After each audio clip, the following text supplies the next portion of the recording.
A origem geográfica de Icabaiga. Qual é a origem do deus Ivo? De acordo com o relato bíblico, Ivo apareceu a Moisés enquanto este conduzia os rebanhos de seu sogro para o pasto. Perdeu o caminho e chegou a uma montanha de Deus chamada Horebe. Êxodo 3. Ou alternativamente quando Moisés já se encontrava novamente no Egito. Êxodo 6. Ambos os relatos afirmam, portanto, que a relação entre Israel e Israel não existia desde o início, mas foi o resultado de um certo encontro. As duas diferentes narrativas bíblicas sobre o chamado de Moisés pelo Deus Ivo situam esse evento fora da terra de Israel, seja no Egito, seja em uma região localizada entre o Egito e a Judéia, que precisaremos tentar especificar mais claramente adiante. A ideia de que o Deus Iwa tem uma origem não israelita tornou-se o consenso estabelecido nos meios acadêmicos, e descobertas arqueológicas no Levante e na Mesopotâmia nos séculos XIX e especialmente XX suscitaram diversas hipóteses sobre essa origem. Muitas dessas hipóteses baseiam-se em textos que contêm nomes que alguns consideraram poder estar ligados ao de Iwo. Os diferentes paralelos propostos nos levariam particularmente a Ebla, Ugarit, Mari, Egito, a região do Sinai e ao sul do Negev como possíveis lugares de origem de Iwo. Ebla. Ebla foi um importante sítio na Síria a partir do terceiro milênio e ocupava uma posição de certo significado geoestratégico por situar-se em um passo sobre uma colina que controlava o acesso ao Mediterrâneo. Escavações conduzidas por arqueólogos italianos revelaram arquivos com mais de 17.000 tabuinhas de argila escritas em sumério e também em heblaíta, o dialeto local, escrito em escrita cuneiforme. Esses documentos referem-se especialmente aos séculos XIV e XIV e contêm diversos nomes pessoais terminados em "ia", que Giovanni Pettinato, um dos principais especialistas em heblaíta, interpretou como uma forma abreviada do nome Yawa. Essa interpretação, contudo, não encontrou muito apoio entre outros estudiosos, pois a sílaba "iba" é ou um sufixo hipocorístico, isto é, um diminutivo, ou uma forma de tornar um nome genérico, como em Ili, meu Deus. Além disso, nenhum deus Iwa aparece em quaisquer listas de divindades às quais se oferecia sacrifício. Portanto, não havia um deus em Ebla. Ugarit está localizada na atual Síria, próxima à cidade de Latak. Foi uma próspera cidade-estado durante os séculos XIV e XIII. Escavações sistemáticas desde a década de 1930 trouxeram à luz um impressionante número de documentos relativos à administração, à prática religiosa e aos mitos. Alguns deles estão em ugarítico, uma língua semítica escrita em um alfabeto derivado de caracteres cuneiformes. Em um dos textos mitológicos, há uma passagem que parece descrever um banquete oferecido pelo deus El. Apenas fragmentos do texto original existem, mas uma frase parece significar algo como o nome de meu filho, Itzbebru, deusa, Deus, Es. Alguns interpretaram isso como uma forma abreviada do nome do Deus de Israel. Nessa leitura, o deus El estaria dizendo: o nome de meu filho é Iawo. Se isso fosse correto, poderia haver uma conexão entre esse fragmento e a versão original de um versículo de Deuteronômio, em que Ivo parece ser concebido como filho de um dos deuses cananeus, El. O texto hebraico massorético, base da maioria das Bíblias modernas, diz: quando o Altíssimo deu às nações a sua herança, fixou o território dos povos de acordo com o número dos filhos de Israel. A herança de Iwo é o seu povo. Jacó é a porção que lhe coube. Já o texto original, que pode ser reconstruído a partir da versão grega e de um fragmento de Qumran, diz: quando Elion, o Altíssimo, repartiu as nações como herança, quando dividiu a humanidade, fixou os territórios dos povos de acordo com o número dos filhos de Deus. E a porção de Ivo é o seu povo. Jacó é a parte que lhe coube. Nesse texto, Ivo é entendido como filho de El, e isso poderia também estar presente no fragmento de Ugarit.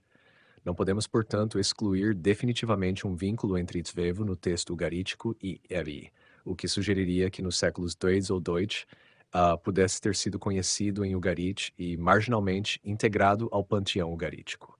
Contudo, essa passagem é fragmentária e pouco clara demais para sustentar a tese de que houvesse culto a um deus El em Ugarit, ou mesmo que Iwa tivesse ali a sua origem. André Cacot, que preparou a edição francesa do texto, sugeriu um vínculo entre esse Ikma e o deus Iewo, que, segundo Porfírio de Tiro, teria sido uma divindade arcaica cultuada em Beirute. Eusébio, bispo de Cesareia, cita Porfírio em sua Preparatio Evangelica. Sanchoniathon de Beirute compôs uma história dos judeus com todas as marcas de veracidade e acerto quanto a nomes e localidades. Sobre esses assuntos, ele recebera memorandos de Hierom Bali, sacerdote do deus Yewo. O mesmo trecho afirma que a cidade de Beirute pertencia a Poseidon. Cacote conclui, assim, que ipso-w seria uma forma alográfica, isto é, uma variante, designando Yam, deus do mar, no panteão levantino. O fato de Ipsmim ser mencionado no texto ugarítico logo na linha seguinte parece reforçar essa hipótese. Se isso for correto, pode-se ainda dizer que o trecho descreve um banquete presidido por El, durante o qual ele proclama seu filho Yan-Hei, dando-lhe o nome Ipo-W. Talvez, no entanto, haja uma solução ainda mais simples, que estejamos diante apenas de um erro de escriba, ipso-double em vez de ipsim. Esses erros ocorrem com frequência na cópia de textos ugaríticos, como em outros casos. Mari Mari, Tel Hariri, foi uma importante cidade no terceiro e especialmente no segundo milênio. Localizada no Eufrates, perto da atual fronteira entre Síria e Iraque, revelou aos arqueólogos um magnífico palácio e abundância de documentos. Como esses documentos contêm referências a nomes próprios, como Yahweh e Lum, alguns estudiosos passaram a acreditar que o deus Igor fosse cultuado em Mari. No entanto, esses nomes derivados de uma raiz que significa manifestar-se não podem ser ligados a Iwa, pois não contém o nome de uma divindade, mas apenas uma forma verbal que significa ele se manifesta. Entre o Egito e Seir. Em um papiro egípcio datado entre 1330 e 1230, há um nome próprio que poderia conter uma forma abreviada de Eru, a saber, Yah. Esse nome poderia ser a transcrição de um nome próprio cananeu Adoni Hoea, meu senhor é o pastor de Yah. Esse nome teofórico, no entanto, é composto por 3 elementos, contrariando a norma de apenas 2 elementos. Pode-se, portanto, pensar em outra interpretação, que Yah esteja sendo usado como topônimo. Isso talvez permita associar esse nome aos famosos nômades Shasu, mencionados em textos egípcios e às vezes relacionados ao termo Ihi. A palavra Shizalbli pode derivar de um termo egípcio que significa vagar, ir, passar. Em uma inscrição de Amenhotep em Soleb, no Sudão, há uma lista com várias menções a esses nômades, acompanhadas da especificação de seu território. Entre elas aparece a terra do Jesu e ou Galgá, na terra dos Shasu. A mesma designação ocorre em outro local em Soleb e também em uma lista inscrita no salão do templo de Ramsés Sugordes, em Amara Ocidental, também no Sudão. Nesses textos, que parece ser um termo geográfico referindo-se a uma montanha e talvez também um nome divino. A explicação para essa dualidade pode estar no fato de que o deus de um determinado lugar poderia vir a ser identificado com o próprio lugar e, assim, tomar dele o seu nome. Nas listas mencionadas, os territórios dos Shasu situam-se particularmente no Negev, isto é, no sul, mas, segundo outras inscrições, havia também Shasu mais ao norte, no Levante, até Katna, no território que hoje pertence à Síria. Seguindo Manfred Weipert, podemos considerar que o primeiro topônimo da lista, Seir, seja um nome que se refere de modo geral a todo o território no qual se localizam os lugares específicos citados depois. Isso reforça ainda mais o fato de que as mais antigas ocorrências conhecidas de Ewa vêm do sul da Palestina, do território de Edom e da Arabá. O papiro Anastasi Sis, que menciona os Shasu de Edom, a quem o faraó Merneptah autorizou a permanecer no Egito com seus rebanhos, confirma essa localização. Terminamos de deixar passar as tribos Shasu de Edom pela fortaleza de Merneptah, que está em Cu, chegando até as lagoas de Piton de Merneptah, que estão em Jecu para mantê-los vivos e também a seus rebanhos pelo grande cado faraó. Podemos acrescentar o papiro Harris-Perten, da era de Ramsés IV, cerca de 1150, no qual o faraó se vangloria. Destruí o povo de Seir entre as tribos Shasu. Arrasei suas tendas, seu povo, seus bens e seu gado, sem número, foram amarrados e levados cativos como tributo do Egito. Uma atestação iconográfica do Shasu pode ser encontrada em um relevo danificado no templo de Amon, em Karnak, que representa as campanhas palestinas de Seti Inho, 1290-1280. Os Shasu são reconhecíveis por suas cavanhas e cabelo preso por uma faixa. Essa expedição militar do rei egípcio contra os Shasu confirma sua importância. Eles parecem ter estado envolvidos na mineração de cobre na região da Arabá, que se tornara o centro dessa indústria como resultado das expedições egípcias para a área. Escavações e levantamentos completos no Vale de Timna, cerca de 30 quilômetros ao norte de Eilat, revelaram evidências de extração e fundição de cobre em fornos. Essa atividade mineira no Vale de Timna esteve no auge entre os séculos XIV e XVIII. Outro local, Punon, Feinan, na Jordânia, mencionado no livro de Números e associado aos Chasso na lista de Amara Ocidental, também se encontra nessa região. Portanto, as evidências arqueológicas, epigráficas e iconográficas situam o Chasso no território de Edom, ou Seiri na Arabá, na transição da Idade do Bronze final para a Idade do Ferro. E entre esses Chasso pode ter havido um grupo cujo deus tutelar se chamava Irkvu. Pode-se combinar todas essas evidências com uma tradição bíblica que apresenta Ihau como um deus vindo do sul. Evidência bíblica de que Yahvé veio do sul. Há 4 textos poéticos na Bíblia hebraica que atribuem a Ivo uma origem meridional. Primeiro, em Deuteronômio, em um salmo atribuído a Moisés. Open quote. Ele disse: Ivo veio do Sinai, para eles brilhou desde Seir, resplandeceu desde o monte Paran, chegou a Meribá de Cádiz, desde o sul até as encostas para eles. Deuteronômio 33, quote. Depois, no livro de Juízes, em um cântico celebrando uma vitória militar das tribos de Iwa, open quote. Quando saíste de Seir, quando avançaste desde a terra de Edom, a terra tremeu, o céu estremeceu, as nuvens derramaram água, os montes se derreteram diante de Iu, este Sinai, diante de Iu, o Deus de Israel, close quote. Afirmação muito semelhante encontra-se no Salmos 68 e 18, open quote. Ó Deus, quando saíste à frente do teu povo, quando marchaste pela terra árida, a terra tremeu. Sim, o céu tremeu diante de Deus, este Sinai diante de Deus, o Deus de Israel. Os carros de Deus são miríades, milhares e milhares, e o ar está entre eles, o Sinai está no santuário. Close quote. Finalmente, o capítulo 3 de Abacuque, versos 3 e 10, contém um texto poético que retoma ideias semelhantes. Open quote. Deus vem de Temã, o santo vem do monte Parã. Seu esplendor cobre o céu, seu louvor enche a terra. Os montes te veem e tremem. Close quote. Esses 4 textos estão unidos pela presença dos mesmos temas e pela mesma afirmação de que Ivoá vem do sul, embora diferindo ligeiramente em detalhes.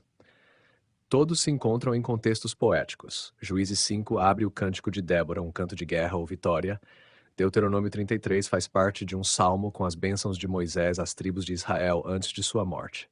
O Salmo 68 é um hino celebrando a intervenção divina em uma guerra, e Abacuque 3 também é um salmo sobre guerra. A diferença mais evidente entre as passagens está no fato de que o tetragrama Ivoá não aparece no Salmo 68.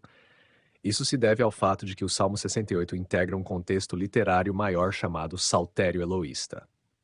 Em certo momento, ao longo de sucessivas reelaborações desses salmos, os editores começaram gradualmente a substituir o nome Iwa por Elohim, Deus, seja por interesse universalista, seja para evitar a pronúncia do tetragrama durante a recitação.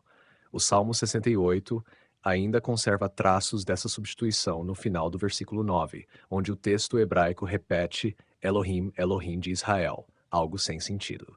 É claro que originalmente estava o Deus de Israel. Se recolocarmos o nome Ivo no Salmo 68 no lugar de Elohim, os 2 textos tornam-se em grande parte idênticos. Além disso, o tetragrama foi de fato mantido em outros pontos do Salmo.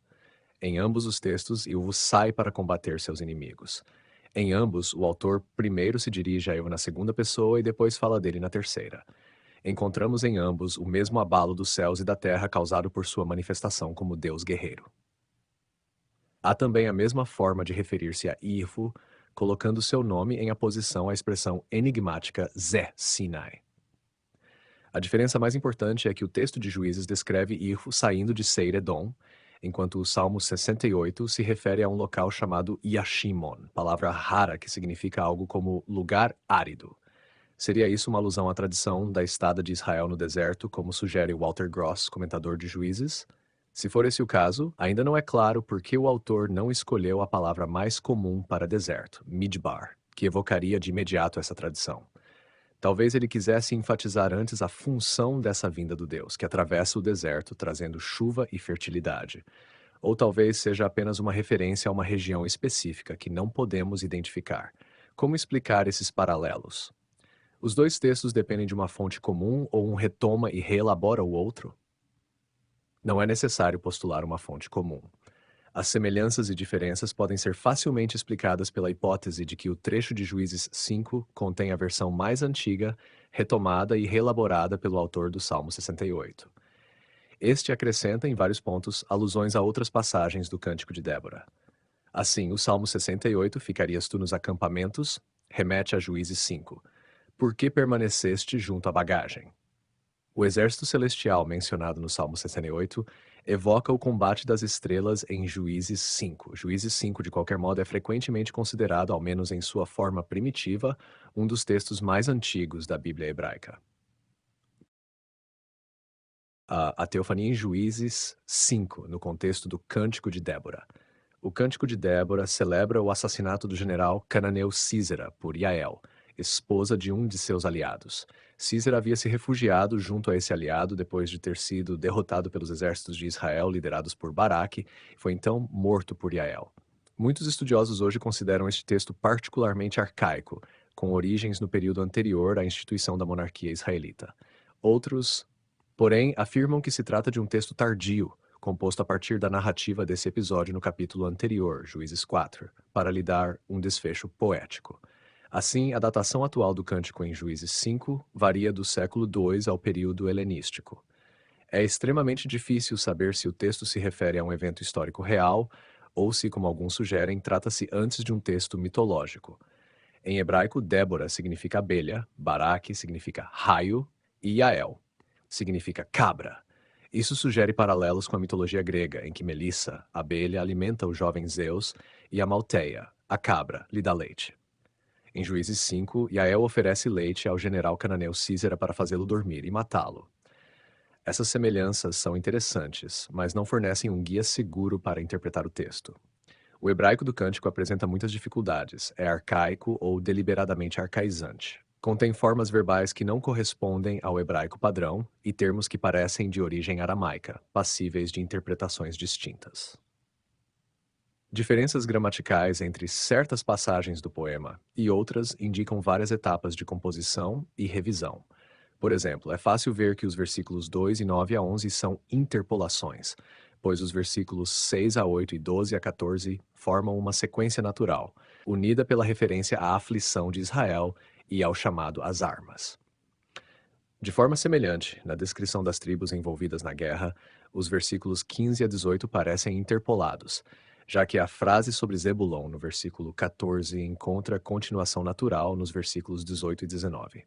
É também possível que o hino sobre a teofania em Juízes 5, 4 e 5 tenha sido originalmente um texto independente, pois interrompe claramente a exortação a louvar a Deus no versículo 3 e a descrição da situação difícil no versículo 6. Esse hino pode representar uma tradição mais antiga que um editor procurou integrar retrospectivamente ao cântico já composto. O texto de Juízes 5 pode ser comparado a uma colcha de retalhos feita de elementos diversos. As origens de Ikavá, segundo Juízes 5 e Salmo 68. Em Juízes 5:4, Ivo vem do território de Edom, posto em paralelo com Seir. A palavra hebraica Sheir significa peludo e, como termo geográfico, refere-se ao interior de Edom, então florestado. Mais especificamente, Seir designa a cadeia montanhosa que se estende do Wadi al-Hessa, o Zered bíblico, na fronteira com Moabe, até o Golfo de Abba, Eilat. Já Edom pode designar um território mais amplo, abrangendo grande parte da região ao sul do Negev. Na Bíblia, porém, Edom e Seir frequentemente funcionam como sinônimos. Segundo Juízes 5, o Sinai também é considerado parte desse território, pois Ivo, como no Salmo 68, aparece em aposição a Zer Sinai. A tradução literal dessa fórmula seria Ivo, isto é, Sinai, sugerindo que Sinai seria outro nome de Ivo.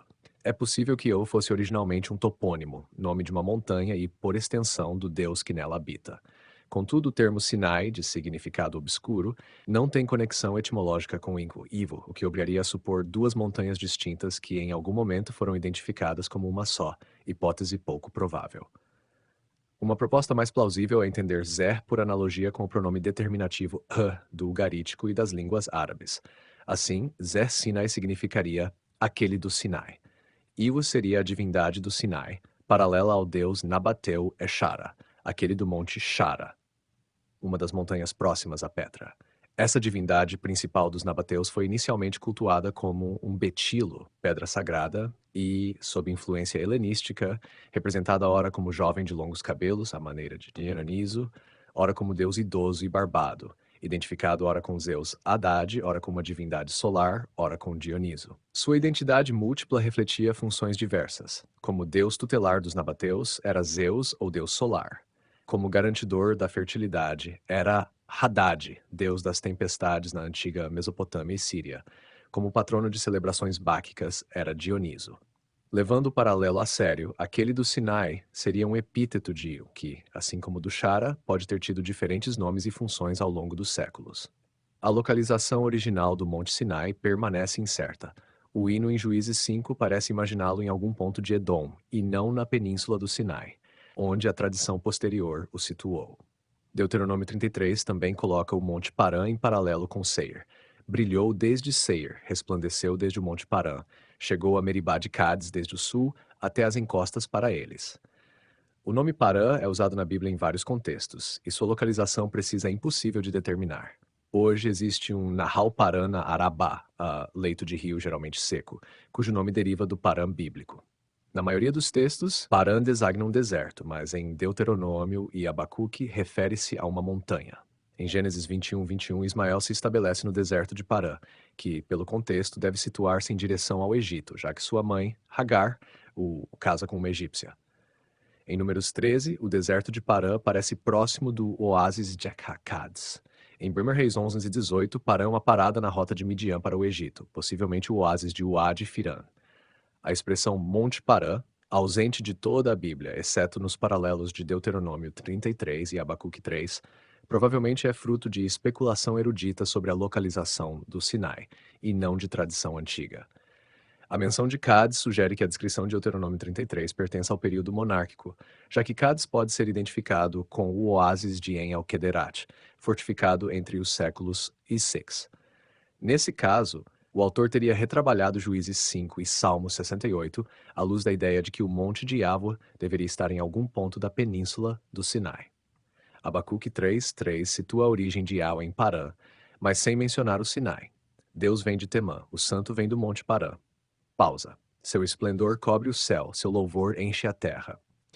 Aqui, Parã é posto em paralelo com Temã. Em Gênesis 36, Temã é nome de um clã edomita. Em outros textos, designa localidade ou território em Edom, e até funciona como sinônimo de Edom. Fora da Bíblia, uma inscrição de Kuntilet Ajud menciona, além do Ivo de Samaria, um Ivo de Temã, que pode simplesmente significar o sul. A palavra Teman, da raiz YMN, significa sul, de modo geral, depois o sul como região específica. Em Abacuque 3, pode referir-se ao sul em geral, ao Neguev, ou, comparando com Juízes 5 e Gênesis 36, ao território edomita. Como Parã também não tem localização clara, resta aceitar que Eva é representado como vindo do sul. Resumindo, com possível exceção de Deuteronômio 33, os 4 textos poéticos situam Eva no sul, no território edomita, ou, mais amplamente, em uma região ao sudeste de Judá. É provável que reflitam uma antiga tradição que o associava a uma montanha no deserto, a leste ou a oeste da Arabá. A tese foi contestada por Heinrich Pfeiffer, que data os textos de um período posterior após a destruição do templo em 587, vendo-os como recurso teológico para deslocar Ivo para território inimigo. Mas a hipótese de que tais textos complexos e arcaicos sejam simples invenções tardias parece anacrônica. É mais provável que preservem uma memória antiga de um imeridional. O caráter de Gavá segundo esses textos. Em Juízes 5, Salmo 68 e, em parte, Abacuque 3, que profetiza um julgamento universal, a teofania ocorre em contexto de guerra. Io aparece, antes de tudo, como Deus guerreiro que intervém a favor de seu povo. Ao mesmo tempo, o vocabulário empregado evoca a atuação de um deus da tempestade ou da fertilidade, como Sírio Haddad. Abacuque 3 alude a um combate entre o deus da tempestade e o mar, semelhante ao conflito de Baal e Yam, nos textos ugaríticos. Estás irado contra os rios, eu. Tua fúria é contra o mar quando montas teus cavalos, teus carros vitoriosos? Em Juízes 5, Salmo 68 e Abacuque 3:10, a vinda de Eua é acompanhada por tremores da terra e colapso de montanhas, fenômenos típicos da teofania de um deus da tempestade. A terra tremeu, até o céu estremeceu, as nuvens destilaram água, os montes se derreteram diante de Eua. A terra estremeceu, sim, o céu tremeu diante de Deus. Os montes te veem e tremem, H3. Um hino a Haddad, Mills Kent descreve. Haddad, seu rugido poderoso faz tremer céu e terra, seus relâmpagos provocam chuva violenta. A ideia da divindade que surge em esplendor também está na raiz Erehá de Deuteronômio 33, vers 2, encontrada numa inscrição de Kuntilet Ajud, possivelmente descrevendo uma teofania guerreira com colapso de montanhas. Fazer chover sobre a terra árida é atributo típico de um deus da tempestade. Portanto, esses textos ressaltam dois aspectos de Yahvé, deus guerreiro e deus da tempestade. Perfil coerente com o culto por grupos de regiões áridas, frequentemente em conflito militar com vizinhos ou com o Egito.